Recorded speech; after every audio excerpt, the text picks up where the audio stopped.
All right, now let's take a look at what it's like with a high RSI. You can see here on the upper area, they got a 92 RSI up here on the 5-minute chart. And I want to apologize before I get into this one with the poor editing here. I know this is not an editing video, it's a stock trading video, and you will learn. But I was just trying to cover up the account number there, and I just blacked out the whole screen at the bottom. So quickly, the bottom, this is the daily chart here, but there's enough data showing on here for us to use the example, and that's all that really matters. So we've got the high RSI here at the 92, and you know, if we start losing, it looks like this one might want to go a little bit higher, start pushing maybe towards that 2350. Again, we want to look at those whole numbers. But if it starts to lose 23, I'm going to go ahead and get into this trade. But unlike AVGO, you got something a little bit different here, where you saw AVGO going straight up. You had a lot of candles that were going straight up. Here you've got a few of them where you, at one point it was a decent trend, and then also just kind of explodes towards the end. This is what we kind of call a blow off top, and I'll explain that in just a second. But let me come over here because I think I want to enter this thing right here if we can get in. There we go. Okay. So what I'm going to do here is just start out. There's a couple of different ways. Let's just kind of back up for just a second. A couple of different ways that we can approach this trade. You've got a pivot here, of course, on this one, right up here at the high of day, which is about 2330s, 2340. So there's nothing wrong with you using a stop. You can go in with a regular size position, stop out at high of day, and then re-enter it later when you possibly get a pivot. I'm going to use a partial here. This is what I like to do because sometimes they'll squeeze out 50 to 60 cents and then they'll pull back. So I'm going to use half here and then add half a little bit later if we get the opportunity. Now if we just kind of flush out and we go straight to 22, I'm going to go ahead and cover that. So let's take a look at a couple of different levels. The first, we're going to want to be underneath of this 2272, the previous candle. If we can start getting underneath of that, maybe start pressing that, then we can start working on a candle at a time. We also wanted to do briefly, hopefully before this, you kind of looked and real quickly through your head, do the checklist, right? Do you have the range? Yes, this is a big move for this stock.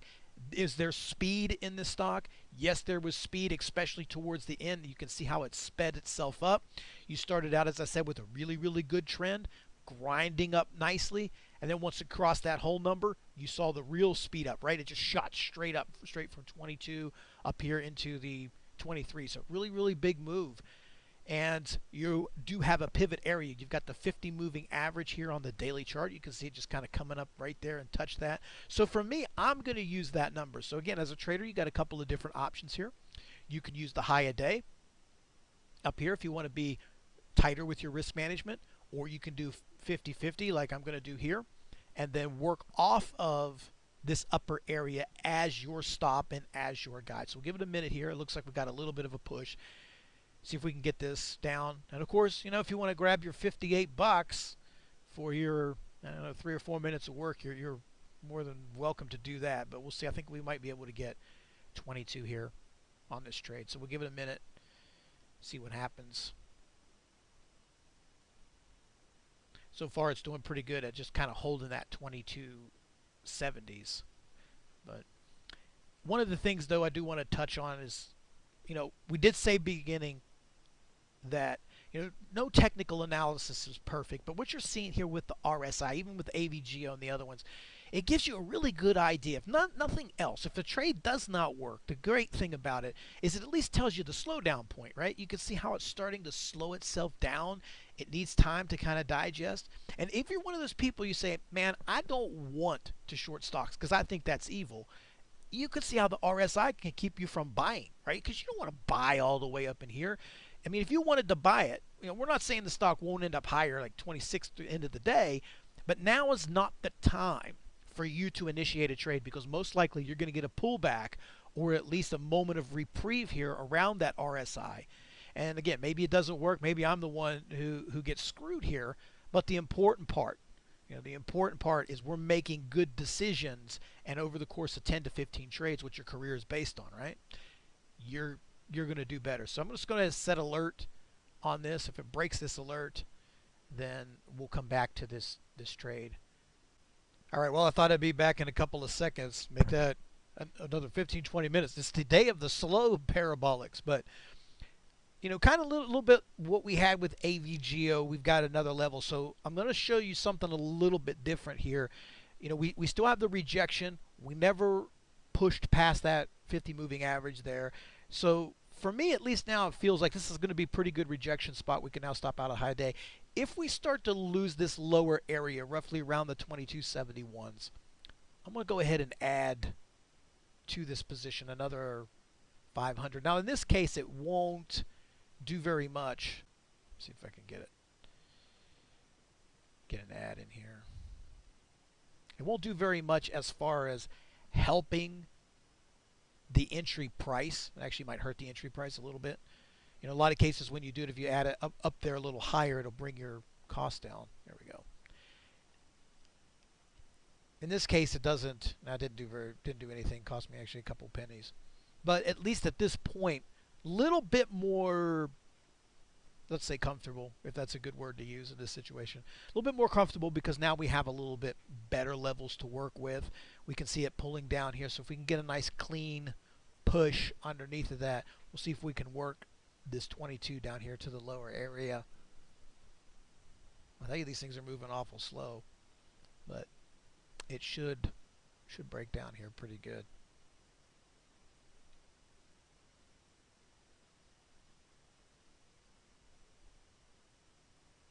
There we go. Just a little more. Just a little more. And when you see these levels, this has been, it's not the toughest line of support, but that 2271 right there, that's where we got that last pivot. Now you're back there. So it's important as a trader as well to pay attention to how the stock reacts to those levels. And you can get an idea. I mean, if it keeps bouncing off this level, then we should just cut it, right? You can see they're trying to defend it now. It's trying to help defend itself here. You can see a little bit of a wick on the bottom of that 5-minute chart. So it's trying, and as I said in the last portion with the AVGO trade, you learn a lot.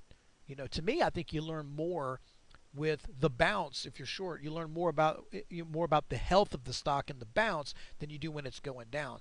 So you can see it's not, it is bouncing some. They are defending it, and that's what we kind of expected. Again, it keeps that anxiety level out. So we kind of know that's going to happen. But it's not really that exciting, is it? It's not like it was 15, 20 minutes ago. It's starting to lose a little bit of steam. It's not being supported as well. It's sitting down here for a couple of minutes, and it's not holding up. And now, here we go. There we go. See if we can get a really good push. A little stingy, though. Taking his time. See if we get some 22. If we don't really, I'm actually really getting annoyed with this one. So if we can't get a little push down here in the next couple of minutes, then I'll just cover this up. But hopefully you get a really good chance to see, how these levels work. And this is what we have to deal with as traders, right? We have to deal with all of this emotion, holding through these times, and the more knowledge you have, the more data that's at your fingertips that you can use to help you make the decisions and understanding how these levels work, why stocks, like we said at the very beginning, stocks bounce at areas for a reason. This rejection point was a good rejection point on the daily. If you would know that, you wouldn't buy it up there because you're taking too much risk. We know intraday that we have a couple levels that we got to work with here. We know that 2276 was an issue. We know it was kind of holding around 23 as well. So we get underneath of those, we can get a nice little push here and make a few bucks. All right, for the sake of time, I went ahead and just skipped through a portion of this. You can see it's still kind of rolling down, but these are 5-minute candles. And there's only I can only be so entertaining 5 minutes after every 5 minutes. But the important thing is to learn how the stocks move, see how they move, and see what a live trade. And what I want you to take away most from this one here is that what you're gaining from this is what that RSI, what that parabolic looks like, how they behave. Because you can really control your risk with these. They're not as scary and as dangerous as they look if you have the tools to help you decide, right? So you can see how they work. You can see how these things push down a little bit. And here at this point, as the trader, you have a lot of different options now at your disposal. You could, in this case, could take half of this position off. You know, first you could take all of it. You could take the 370, $400 here, whatever. You could take that money and move on to a next trade. Probably the right thing to do because this is boring. But you could take half if you wanted to.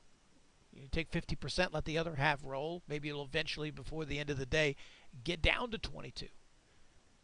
You could trail your stop down on the top, put it on the top of this candle up here, and just kind of let the thing go.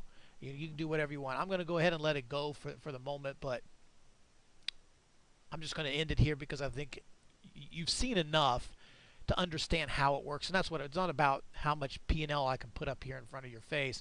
It's about understanding these levels, understanding how these work, and then trading them accordingly. And remember, all of this stuff put together is what helps you become successful as a trader, is understanding the pivots, understanding the moves. And again, as I said, you don't have to like to short stocks. If you don't want to short a stock, you don't have to short stocks, but it will keep you from buying. The RSI is a very valuable tool for measuring time versus price. It allows you to get just a quick gauge. It's not perfect, but it allows you to get a really quick gauge of a condition of being overbought and how quickly a stock gets overbought.